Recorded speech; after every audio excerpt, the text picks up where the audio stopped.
Olá pessoal, boa tarde, tudo bem? Tá todo mundo falando da escala 6x1 aí. Eu tenho direito de falar, eu trabalhei na escala 6x1 também, então eu tenho direito de falar. Vou dar a minha opinião, meu pitaco também, porque eu posso. Inclusive, ainda trabalho na escala 6x1. Galera, olha só. Eu trabalhei na escala 6x1 no interior de Minas Gerais. Trabalhei na pedreira. Trabalhei em materiais de construção, trabalhei na indústria, trabalhei em mercado, trabalhei na indústria, inclusive durante a faculdade, à noite ainda, escala 6x1 à noite, tá? Entrava 10 horas da noite, saía às 6 da manhã, entrava na faculdade 8 horas da manhã e saía às 6 horas da tarde, dormia algumas horas e voltava para o trabalho. Durante dia de folga eu adiantava um trabalho ou outro, nas férias adiantava um trabalho ou outro, e às vezes ainda pegava um bico nas férias ainda para levantar um dinheiro para comprar material, beleza?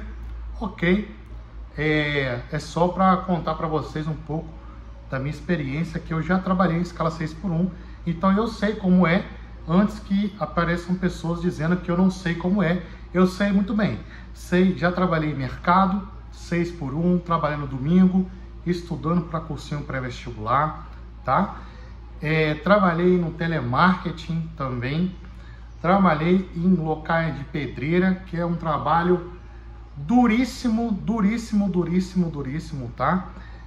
Fábrica de pallets, trabalho duríssimo também, com madeira, carregando madeira o dia inteiro. Outro local carregando pedra, dificilmente vai encontrar trabalhos tão duros quanto esse aí, na escala 6x1, então eu sei muito bem, tanto na cidade quanto no interior, no ar-condicionado do telemarketing e no ar-condicionado do consultório odontológico, tá? Hoje eu trabalho no consultório odontológico próprio, meu, sou autônomo e continuo trabalhando na escala 6x1, tá? Por conta própria, é claro, e às vezes mais, tá? Agora, o que eu penso sobre isso?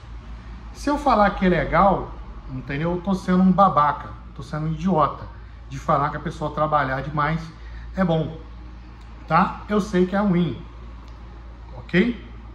Porém, nós temos que pensar o seguinte: o nosso problema, o grande problema do trabalhador, que o trabalhador encontra todos os dias, não é a escala, não é o tempo de escala, tá? É o valor do serviço, é o valor do trabalho, tá?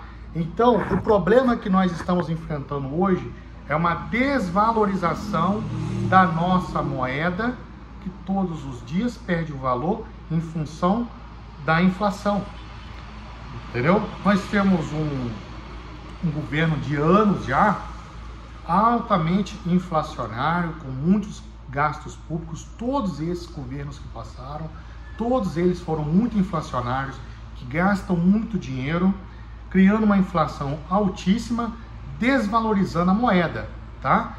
Então, a pessoa trabalha muito e ela não tem poder de compra, certo? E o que acontece? Ao invés de a gente atacar o problema, né, a gente fica atacando atores do mesmo cenário. Ou seja, você tem trabalhadores, você tem empregadores, você tem prestadores de serviço e tudo mais. A gente fica, não, quem está errado é o trabalhador, quem está errado é o empregador. Sendo que todos nós temos um inimigo em comum, um inimigo comum, né? Que arranca dinheiro de todos nós, e a gente não percebe isso, que é o Estado. Quanto mais aumenta o tamanho do Estado, maior o custo dele, né? Porque se você aumenta os custos do governo, né, o aumento do Estado, né, o Estado precisa arrancar dinheiro de algum lugar para pagar essa brincadeira.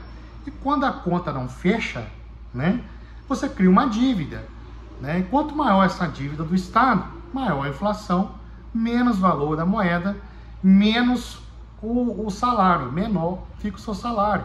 Então, todos os anos o salário aumenta, mas ele não tem aumento real, ele não tem aumento qualitativo, ele tem um aumento quantitativo, mas você consegue comprar as mesmíssimas coisas de antes, com um valor muito maior, entende? Então a gente fica só no mínimo.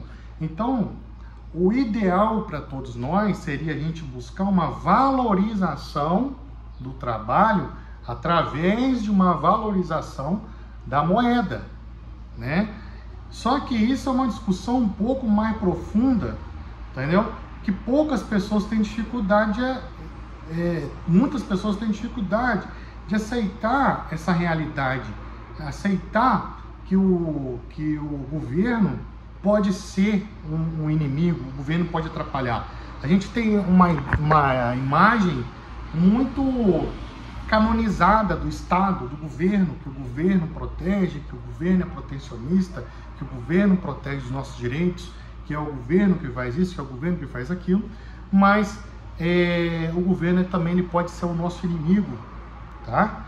E é difícil para algumas pessoas aceitarem isso, que é um fato, tá?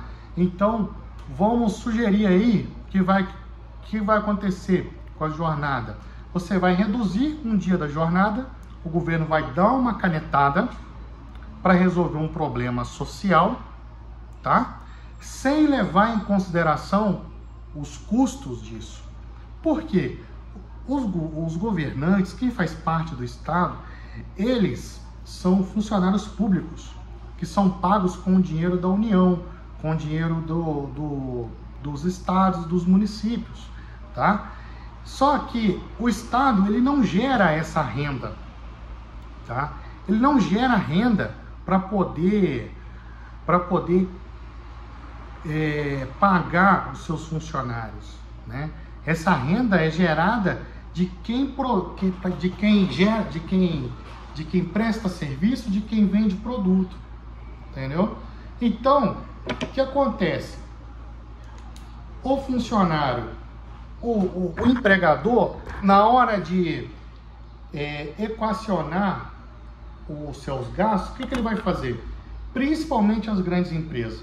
Eles vão contratar contadores profissionais e vão contingenciar os quadros das suas empresas, vão fazer cálculos ali, vão fazer demissões e espalhar essas horas, equalizar essas horas de trabalho em outros dias, tá? Vamos para o outro ponto. Mas a qualidade de vida. Gente, a coisa mais comum do mundo são pessoas que trabalham em escala 6x1, e além de elas trabalharem na escala 6x1, elas terem outras atividades. É muito comum. É policial que trabalha na segurança privada.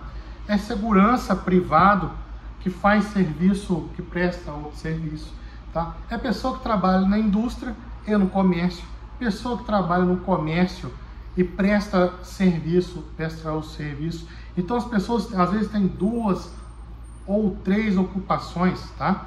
Então, independente de você diminuir um dia ou 2, elas vão continuar tendo a mesma ocupação. Uma coisa muito comum que acontece hoje, a pessoa trabalha um turno inteiro no trabalho e vai fazer Uber depois, e vai fazer entrega depois. Muitos colegas dentistas hoje trabalham em escala 6x1 e faz Uber depois, e faz iFood depois.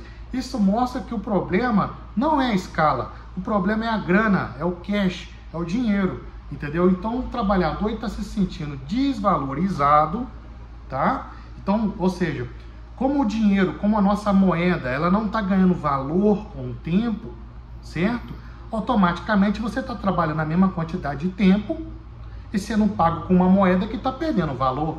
Então, automaticamente o trabalhador ele percebe que a hora de trabalho dele está se desvalorizando com o tempo. Só que essa valorização, essa percepção da valorização, ela só vai ser perceptível no dia que o dinheiro tiver mais valor. E para o dinheiro ter mais valor, para a nossa moeda ter mais valor, a gente precisa de um governo menos inflacionário, que tenha mais controle das dívidas internas, externas, que gaste menos dinheiro, que tenha um contingenciamento de despesas, mais seguro, que tenha uma administração mais arrochada, entendeu? Não é para cortar benefícios sociais que funciona, que a gente sabe que tem necessidade, mas é um governo que tenha a conta a administração nas mãos, com rédeas duras, firmes, né? Isso mostra para o cenário econômico uma segurança, né? Fazendo com que a moeda se valorize. Automaticamente valorizando a moeda, o trabalhador se sente mais valorizado, porque ele vai trabalhar, vai receber um salário e o dinheiro dele vai ter uma percepção de valor maior. Tanto é que o lazer das pessoas hoje não é necessariamente ficar à toa, ficar o ócio. O lazer das pessoas é beber, o lazer das pessoas é poder viajar. Como que a pessoa vai ter tempo à toa se ela não tem dinheiro para poder pagar uma viagem? Para que a pessoa vai ter dinheiro, tempo à toa, se ela não puder comprar alguma coisa para o seu filho, não poder ir no cinema, não poder comprar bebida, não poder ir num jogo de futebol? Então, o lazer não é só o tempo parado, o lazer tem a ver com o que a pessoa pode comprar. Televisão, carro de passeio, esse tipo de coisa. Então, o nosso inimigo em comum é a desvalorização do trabalho através da moeda. A moeda do nosso país está perdendo valor com o tempo, e como a pessoa está sendo paga num salário engessado, né, que nunca vai ser corrigido automaticamente com a inflação, no mesmo valor da inflação, a pessoa está sendo paga o mesmo valor por uma moeda que está perdendo valor ao longo dos anos, tá? Agora, só que aí os políticos, que são os causadores desse problema, eles nunca vão chamar para eles a responsabilidade e falar assim: não, a culpa é nossa. O Estado nunca vai dizer: a culpa é nossa. Não, o Estado vai falar: não, a culpa é do empregador, a culpa é do capitalismo, a culpa é de A ou de B que quer matar A ou B. Não, a culpa pode estar nele sim, entendeu? A culpa pode estar no Estado sim, tá? O Estado não está isento das suas responsabilidades, tá? Principalmente quando o assunto é moeda, tá? Mas enfim, essa é a minha opinião.